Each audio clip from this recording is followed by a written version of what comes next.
ಬರಲಿಲ್ಲ. ಏಕಾಏಕಿ ಅಲ್ಲಿ ಡಿವೈಡರ್ ಅನ್ನು ಹೊರತಾಕಿದ್ದಾರೆ. ಇದಕ್ಕೆ ಏನು ಕಾರಣ?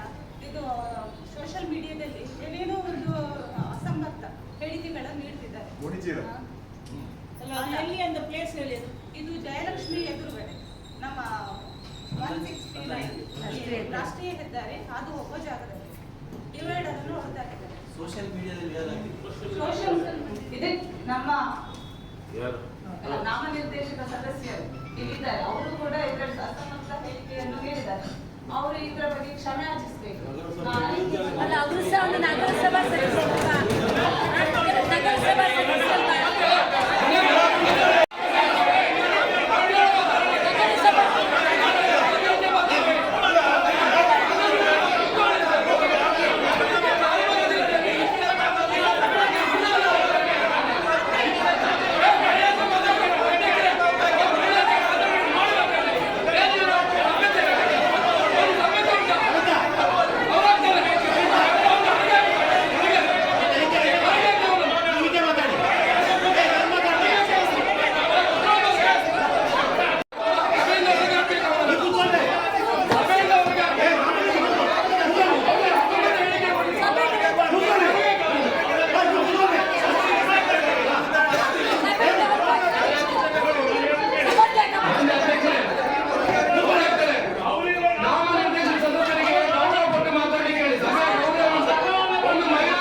ಸಭೆಯನ್ನು ನಡೆಸುವವರು ನೀವು, ಇಲ್ಲಿಯ ಸಭಾಧ್ಯಕ್ಷರು ನೀವು, ನಾವೆಲ್ಲ ಸದಸ್ಯರಿದ್ದೀವಿ.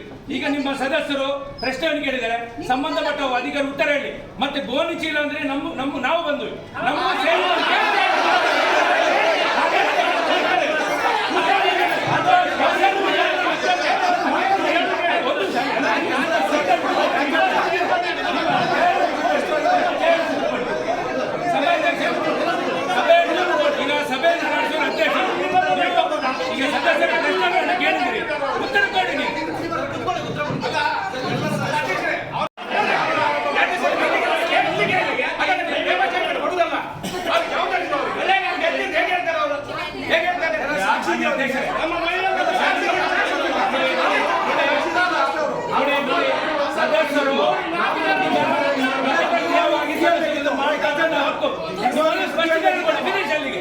ಮತ್ತೆ ನೀವು ವೈಯಕ್ತಿಕವಾಗಿ ಯಾರನ್ನು ಈಗ ಒಂದು ನಿಮಿಷ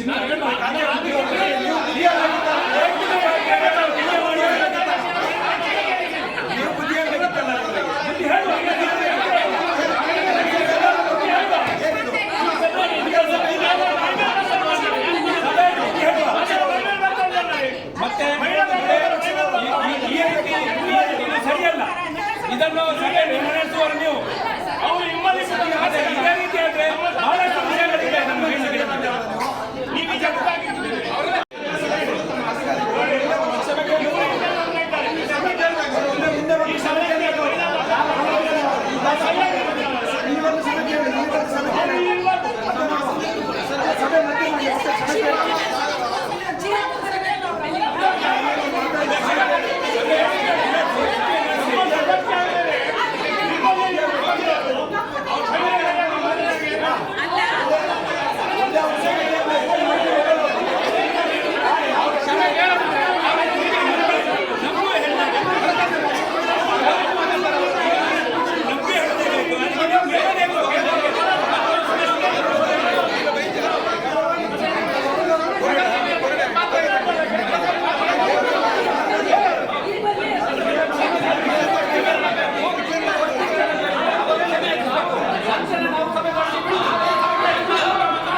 ಎರಡು ವಿಷಯ.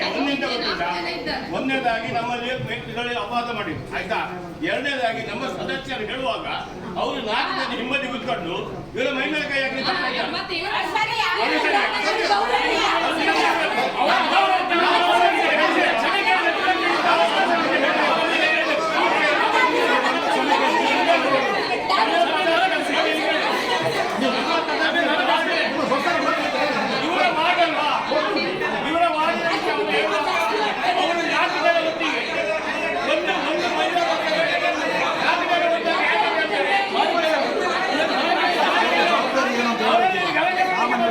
ಜವಾಬ್ದಾರಿ ಏನು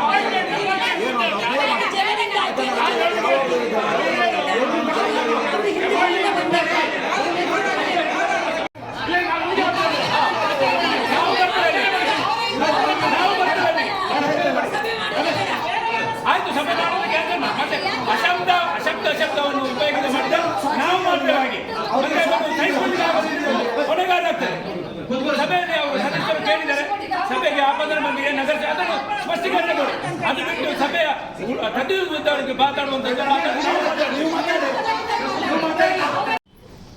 ಕಳೆದ 2 ದಿನಗಳಲ್ಲಿ ಕೆಲವು ಪತ್ರಿಕೆಗಳಲ್ಲಿ, ಅದು ದಿನಪತ್ರಿಕೆಗಳಲ್ಲಿ ಬರಲಿಲ್ಲ, ಕೆಲವು ವಿವಿಧ ಮೀಡಿಯಾದಲ್ಲಿ ಅದನ್ನ ಬಹಳ ಕೊಟ್ಟಿದ್ದಾರೆ, ವೈಭವೀಕರಿಸಿ ಕೊಟ್ಟಿದ್ದಾರೆ. ವಿಷಯ ಕೂಡ ಯಾಕೆ ನಾವು ಈ ಸಭೆಯಲ್ಲಿ ಈ ವಿಷಯ ಪ್ರಸ್ತಾವ ಮಾಡ್ತಾ ಹೇಳಿದ್ರೆ, ಇಲ್ಲಿ ಇರುವಂತ 35 ಜನ ಮಾನ್ಯ ಶಾಸಕರನ್ನು ಸೇರಿ ಎಲ್ಲ ಜನಪ್ರತಿನಿಧಿಗಳಿದ್ದಾರೆ.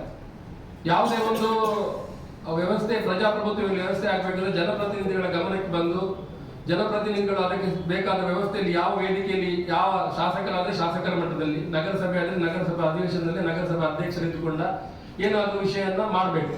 ಇಲ್ಲದ್ರೆ ರಾಷ್ಟ್ರೀಯ ಹೆದ್ದಾರಿ ಅದೇ ಸಂಸದರು ಏನಾದರೂ ಕೊಟ್ಟಿದ್ದಾರೆ. ಈ ವಿಚಾರದಲ್ಲಿ ನೀವು ಹೇಳಿದ ಸ್ಪಷ್ಟನೆ ಪ್ರಕಾರ ನಾವು ಮಾತಾಡೋದಾದ್ರೆ ಇದರಲ್ಲಿ ಜನಪ್ರತಿನಿಧಿಗಳ ಯಾವ ಪಾತ್ರವೂ ಇಲ್ಲ. ಅವರು ಸಂಬಂಧಪಟ್ಟ ಇಲಾಖೆಗೆ ಪತ್ರವನ್ನು ಕೊಟ್ಟಿದ್ದಾರೆ. ಅವರು ಸಂಬಂಧಪಟ್ಟ ಪೊಲೀಸ್ ಇಲಾಖೆ ಕೊಟ್ಟರು, ಪೊಲೀಸ್ ಇಲಾಖೆ SP ಅವರಿಗೆ ಕೊಟ್ಟರು, SP ಅವರು ನೀವು ತೆಗೀರಿ ಅಂತ ಕೊಟ್ಟರು, ನ್ಯಾಷನಲ್ ಹೈವೇ ತೆಗೆದಿದ್ದಾರೆ ಅಂತ ನೀವು ಕಂಡುಕೊಂಡಂತ ವಿಚಾರ ಅಂತ ಸಭೆಗೆ ತಿಳಿಸಿದ್ದೀರಿ. ಆದ್ರೆ ಈ ಸಾರ್ವಜನಿಕ ವಲಯದಲ್ಲಿ ಇಂಥ ಕೆಲಸಗಳನ್ನು ಮಾಡುವಾಗ ಜನಪ್ರತಿನಿಧಿಗಳನ್ನು ನೇರವಾಗಿ ನಿನ್ನೆ ಹೇಳಿದ್ದಾರೆ. ಅದು ಶಾಸಕರಿರ್ಬೋದು, ನಗರಸಭೆ ಅಧ್ಯಕ್ಷರಿರ್ಬೋದು, ನಗರಸಭಾ ಸದಸ್ಯರಿರ್ಬೋದು, ನಿಮ್ಮನ್ನು ಬಿಟ್ಟಿಲ್ಲ, ನಿಮ್ಮ ಅಧಿಕಾರಿಗಳನ್ನು ಬಿಟ್ಟಿಲ್ಲ. ಇದು ಯಾವುದಕ್ಕೂ ನಾವು ಹೊಣೆ ಇಲ್ಲ. ಆದ್ರೆ ನಾವು ಕೇವಲ ಸಾರ್ವಜನಿಕ ಪಬ್ಲಿಕ್ ಅಲ್ಲಿ ಇಂಥದ್ದನ್ನು ಕೇಳ್ಕೊಳ್ಳಿಕ್ಕೆ ಇರೋದು ಮಾತ್ರವಾ, ಅಥವಾ ಇನ್ನು ಮುಂದೆ ಇಂಥ ಸಮಸ್ಯೆಗಳು ಬಂದಾಗ ನಾವು ಅಧ್ಯಕ್ಷರಿಗೆ ಲೆಟರ್ ಕೊಡ್ಬೇಕಂತಿಲ್ಲ, ಮಾನ್ಯ ಶಾಸಕರಿಗೆ ಲೆಟರ್ ಕೊಡ್ಬೇಕಿಲ್ಲ, ಹೈವೇ ಸಂಸದರಿಗೆ ಕೊಡ್ಬೇಕು, ಪೊಲೀಸ್ ಇಲಾಖೆ ಕೊಟ್ರೆ ಆಯ್ತು, ಅವರು ತೆಗೆದು ಬಿಡ್ತಾರೆ. ಈಗ ಅದನ್ನು ತೆಗೆದದ್ದು ಸರಿಯೋ ತಪ್ಪಂತ ನಾನು ವಾದ ಮಾಡ್ತಾ ಇಲ್ಲ. ಸಂಬಂಧಪಟ್ಟವರಿದ್ದಾರೆ, ಈಗ ಅದು ಬೆಳಕಿಗೆ ಬಂದ ಏನ್ ಮಾಡ್ಬೇಕು ಅದನ್ನು ಮುಂದೆ ಮಾಡ್ತಾರೆ. ಮಾನ್ಯ ಪೊಲೀಸ್ ವರಿಷ್ಠಾಧಿಕಾರಿ ನಾವು ಕೇಳುದು, ಕಲ್ಸಂಕದಲ್ಲಿ ಇಷ್ಟು ಸಮಯದಿಂದ ಇದ್ದಂತ ನೀವು ಶನಿವಾರ ಭಾನುವಾರ ಬ್ಯಾರಿಕೇಡ್ ಹಾಕ್ತೀರಾ, ಕೆಲವು ಅಂಗಡಿಗಳ ಮುಂದೆ ನೀವು ಪಾರ್ಕಿಂಗ್ ಮಾಡ್ಬೇಕಾದ್ರೆ ಬ್ಯಾರಿಕೇಡ್ ಹಾಕ್ತೀರಾ, ಅವರು ಕೂಡ ವ್ಯಾಪಾರಸ್ಥರಲ್ವಾ, ಅಲ್ಲಿ ನೀವು ವೆಹಿಕಲ್ ಅನ್ನು ನಿಲ್ಲಿಸಲಿಕ್ಕೆ ಬಿಡುವುದಿಲ್ಲ. ನೀವು ಒಬ್ಬರಿಗೆ ಪ್ರಯೋಜನ ಮಾಡಿದಿರ ಇಲ್ಲೊಂದು ನಾನು ಇಲ್ಲಿ ವಾದ ಮಾಡುವುದಿಲ್ಲ. ನೀವು ಒಂದು ಲಕ್ಷ್ಮೀಂದ್ರ ನಗರದಿಂದ ಗಡಿಯಲ್ಲಿ ದೇವಸ್ಥಾನಕ್ಕೆ ಬರಬೇಕಾದ್ರೆ ಭಾನುವಾರ ಶನಿವಾರ ನಾವು ಶಾಸಕರೇ ಸಿಟಿ ಬಸ್ ಸ್ಟ್ಯಾಂಡಿಗೆ ಬರಬೇಕು. ನೀವು ಇದ್ದ ವ್ಯವಸ್ಥೆಯನ್ನು ಸರಿ ಮಾಡದೆ ಹೊಸ ವ್ಯವಸ್ಥೆಯನ್ನು ಸರಿ ಮಾಡೋದು ನಾವು ಸರಿಯ ತಪ್ಪ ನಾವು ಕೇಳುದು. ನಿಮ್ಗೆ ಅಧಿಕಾರ ಇರ್ಬೋದು, ನೀವು ಮಾಡ್ಬೋದು. ಆದ್ರೆ ಜನಪ್ರತಿನಿಧಿಗಳನ್ನು ಪ್ರಶ್ನೆ ಮಾಡುದು, ಅಧಿಕಾರಿಗಳನ್ನು ಇವತ್ತು SP ಗೆ ಯಾರಾದ್ರೂ ಹೇಳ್ತಾರಾ? ಸರ್ಕಲ್ ಇನ್ಸ್ಪೆಕ್ಟರ್ಗೆ ಯಾರಾದ್ರೂ ಬರ್ತಿದಾರ ತಗೊಂಡಿದ್ದಾರೆ ಗೋಣಿ ಚೀಲದಲ್ಲಿ ಅಂತ? ಒಬ್ಬ ಈ ಸಭೆಗೆ, ಈ ನಗರಸಭೆಗೆ ಸಂಬಂಧಪಟ್ಟವ ರಾತ್ರಿ 11 ಗಂಟೆಗೆ ಪ್ರೆಸ್ ಮೀಟ್ ಅಲ್ಲಿ ಒಂದು ಇದರಲ್ಲಿ ಕೊಡ್ತಾರೆ. ಯಾರು ನಮ್ಮನ್ನು ಸೇರಿಸಲ್ಲ, ಮಾನ್ಯ ವಿರೋಧ ಸಭಾ ಅವರನ್ನು ಸೇರಿಸಿಕೊಟ್ಟದ್ದು, ಅದು ನಮ್ಮನ್ನು ಎಲ್ಲರನ್ನು ಸೇರಿಸಿಕೊಟ್ಟದ್ದು. ಅವ್ರಿಗೆ ಗೊತ್ತಿಲ್ಲ, ಅವ್ರು ಹೇಳುವಾಗ ಅವರು ಬರ್ತಾರಂತ ನಗರಸಭೆ ಅಂದ್ರೆ ಅವರು ಪಾಲ್ಗೊಳ್ಳ ಗೊತ್ತಿಲ್ಲ ಅವರಿಗೆ. 11 ಗಂಟೆ ಮೇಲೆ ನಗರಸಭೆ ಮೇಲೆ ಮುಖ್ಯ ಬರುದು ಪ್ರೇಮ. ಈ ರೀತಿ ಮಾಡಿ ನಾವು ಕೆಲವನ್ನು ಸಹಿಸಿಕೊಂಡಿರ್ತೇವೆ. ಒಂದು ಸಭೆ ಘನತೆ ಗೌರವ, ಈ ಸಭೆಗೆ ಈ ಹಿಂದಿನಿಂದ ನಡ್ಕೊಂಡು ಬಂದ ನಗರಸಭೆ ಏನ್ ಇದಕ್ಕೆ ಕೇಳುವವರು ಯಾರಿಲ್ವಾ? ಈ ರೀತಿ ಕೆಲಸಗಳು ನಮ್ಮ ನಗರಸಭೆ ವ್ಯಾಪ್ತಿ ಒಳಗೆ ನ್ಯಾಷನಲ್ ಹೈವೇ ಆಗ್ಬೋದು, ಯಾವುದೇ ಆಗ್ಬೋದು. ನಗರಸಭೆ ನೋಡಿ, ಅಲ್ಲಿ ನಮ್ಮದೊಂದು ಸ್ಟ್ರೀಟ್ ಲೈಟ್ ಹಾಕಿದ್ದೇವೆ. ಆ ಸ್ಟ್ರೀಟ್ ಲೈಟ್ ತೆಗೆದು ನಿಮ್ಗೆ ಗೊತ್ತುಂಟಾ? AW ಅವರೇ, ನಗರಸಭೆ ಆಸ್ತಿ ಅಲ್ವಾ ಅದು? BOT ಅಲ್ಲಿ ಇರ್ಬೋದು. ಅಲ್ವಾ? ಯಾರು ತೆಗೆದದ್ದು? ನ್ಯಾಷನಲ್ ಹೈವೇ ತೆಗೆದ ಲೈಟ್ ಅದು. ಅಲ್ಲಿ ಹೊಂಡ ಬಿದ್ದರೆ ಮೊನ್ನೆ ಒಬ್ಬರ ಪತ್ರಿಕೆಯವರು ಹಾಕ್ತಾರೆ, ಅವರ ನಗರಸಭೆಯಿಂದ ನವಗ್ರಹ ಸೃಷ್ಟಿಯಾಗಿದೆ ಅಂತ. ಇನ್ನು ಕೆಲವು ಪ್ರಶ್ನೆ ಕೇಳಲಿಕ್ಕೆ ಉಂಟು ಮಾನ್ಯ ಅಧ್ಯಕ್ಷರೇ. ಈ ರಾಜ್ಯ ಸರ್ಕಾರದಿಂದ ನಗರಸಭೆಗೆ ಎಷ್ಟು ಅನುದಾನಗಳು ಬಂದಿದೆ, ಕೇಂದ್ರ ಸರ್ಕಾರದಿಂದ ಎಷ್ಟು ಅನುದಾನಗಳು ಬಂದಿದೆ, ಅದನ್ನೆಲ್ಲ ಸೇರಿಸಿಕೊಂಡು ಒಂದು ಹೊಸ ಗ್ರಹ ಮಾಡಿದಾರಂತೆ ನಗರಸಭೆಯವರು. ಇವತ್ತು ಈ ಮಾಧ್ಯಮದವರ ಮುಖ್ಯವಾಗಿ ಹೇಳ್ತೇನೆ, ನಗರಸಭೆಯಲ್ಲಿ ಎಲ್ಲಿಯಾದರೂ ಇವತ್ತು ಸಂಚಾರಕ್ಕೆ ಯೋಗ್ಯವಾದ ರಸ್ತೆಗಳಿದ್ರೆ ಅದು ನಮ್ಮ ನಗರಸಭಾ ನಿಧಿಯಿಂದ, ಅದು ನಗರಸಭೆಯಿಂದ ಅದನ್ನು ಯಾವುದನ್ನು ಬಿಟ್ಟರೆ ಇವರು ಯಾವುದೋ ಒಂದು ಇದಕ್ಕೆ ಒಳಗಾಗಿ ಸಮೂಹ ಸನ್ನಿಗೆ ಒಳಗಾಗಿ ಉಡುಪಿಯಲ್ಲಿ ಇಷ್ಟು ರಸ್ತೆ ಒಳ್ಳೇದಿಲ್ವಾ? ಹಾಳಾಗಿದೆ, ಮಳೆ ಬಂದಿದೆ. ಚಿರಾಪಂಜಿಗಿಂತ ಜಾಸ್ತಿ ಮಳೆ ಉಡುಪಿಯಲ್ಲಿ ಬಂದಿದೆ ಅಂತ ಇದೇ ಮಾಧ್ಯಮದಲ್ಲಿ ರಿಪೋರ್ಟ್ ಆಗಿದೆ.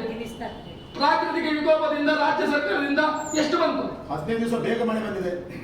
ಇದನ್ನು ಎಲ್ಲವನ್ನು ನಿಭಾಯಿಸಿ ಎಲ್ಲವನ್ನು ನೂರಕ್ಕೆ ತಪ್ಪಾಗಿ ಇರ್ಬೋದು. ನಮ್ಮ ವಾರ್ಡ್ಗಳಲ್ಲಿ ಕೆಲವು ರಸ್ತೆ ಗುಂಡಿ ಬೆಳೆದಿದ್ದು ಇವತ್ತು ಬೆಳಿಗ್ಗೆ ಹೇಳ್ತಾರೆ ಬಿದ್ದಿದೆ ಗುಂಡಿ ಅಂತ. ನಾವು ಎಲ್ಲವನ್ನು ಸರಿ ಮಾಡಲಿಕ್ಕೆ ಆಗಲಿಲ್ಲ. ಇಂಥ ಎಲ್ಲ ವ್ಯವಸ್ಥೆ ಇರುವಾಗ ಮಾನ್ಯ ಈ ನಾಮನಿರ್ದೇಶನ ಸದಸ್ಯರು ಏನು ಆಪಾದನೆಯನ್ನು ಮಾಡಿದ್ದಾರೆ ಮಾಧ್ಯಮದ ಮುಖಾಂತರ, ಇವತ್ತು ಸಭೆಯಲ್ಲಿ ಅವರು ಕ್ಷಮೆ ಕೇಳಬೇಕು. ಸಭೆಯಲ್ಲಿ ಕ್ಷಮೆ ಕೇಳಬೇಕು. ಇಲ್ಲದ ನಾವು ಸಭೆಯಲ್ಲಿ ನಾವು ಮುಂದುವರಿಯುವುದು ನಾವು ನಮಗೆ ಸೂಕ್ತ ಅಲ್ಲ, ನಾವು ಹೊರಗೆ ಹೋಗ್ಬೇಕಾಗ್ತದೆ. ದಯವಿಟ್ಟು ಮಾನ್ಯ ಅಧ್ಯಕ್ಷರೇ ಪೌರಾಗ್ತಾರೆ ಇವರು ಇನ್ನು ಮುಂದೆ ವಿಚಾರದ ಬಗ್ಗೆ ಇಲ್ಲಿ ಬಹಳಷ್ಟು ಪ್ರಸ್ತಾವ ಇತ್ತು. ಇವತ್ತು ಮಾಧ್ಯಮ ಇರ್ಬೋದು, ಸೋಷಿಯಲ್ ಮೀಡಿಯಾ ಇರ್ಬೋದು, ಇದೆಲ್ಲ ಇರುವುದು ನಮ್ಮನ್ನು ಜಾಗೃತೀಕರಣ ಮಾಡಲಿಕ್ಕೆ ಅಂತ ನಾನು ಭಾವಿಸಿದೆ.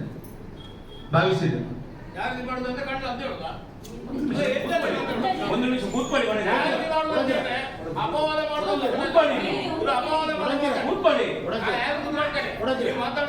ಪರಸ್ಪರ ಮಾತಾಡಬೇಡಿ. ರಮೇಶ್ ಈಚೆ ಅವರಿಗೆ ಹೇಳ್ಬೇಕು. ಈಚೆ ಮಾತಾಡಿ.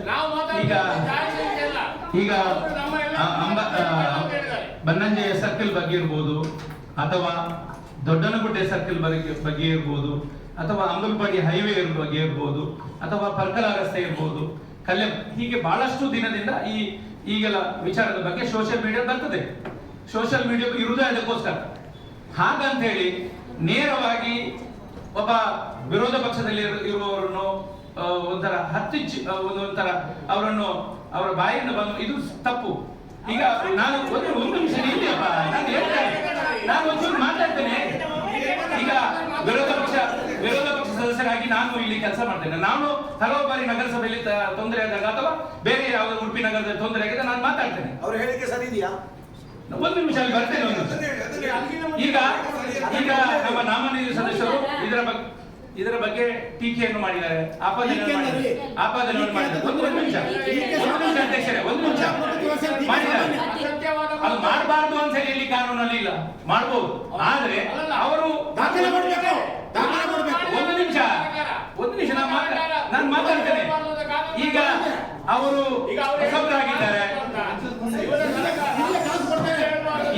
ಹೊಸಬರಾಗಿದ್ದಾರೆ, ಅವ್ರು ಗೊತ್ತಿಲ್ಲದೆ ಇರ್ಬೋದು. ಆದ್ರೆ ಅವರಿಗೆ ಈ ಸಲಹೆಯಲ್ಲಿ ನಾವು ತಿಳಿ ಹೇಳುವಂತ ಕೆಲಸ ನಾವು ಪೌರಾಯುಕ್ತರು ಮಾಡ್ಬೇಕು. ಹಾಗಂತೇಳಿ ಈಗ ನಾನು ವಿರೋಧ ಪಕ್ಷ ನಾಯಕ ಇದ್ದೇನೆ. ಈಗ ಶಾಸಕರು ಬೆಳಿಗ್ಗೆ ಎದ್ರೆ ಸರ್ಕಾರಕ್ಕೆ ಬೈತಾರೆ, ನಾವು ಕೇಂದ್ರ ಸರ್ಕಾರಕ್ಕೆ ಬೈತೇವೆ. ಇದು ತಪ್ಪು, ಅವ್ರ ಮೇಲೆ ಕ್ಷಮೆ ಕೇಳಬೇಕು, ಅವರನ್ನು ವಜಾ ಮಾಡಿ. ಇದು ಯಾವ ರೀತಿ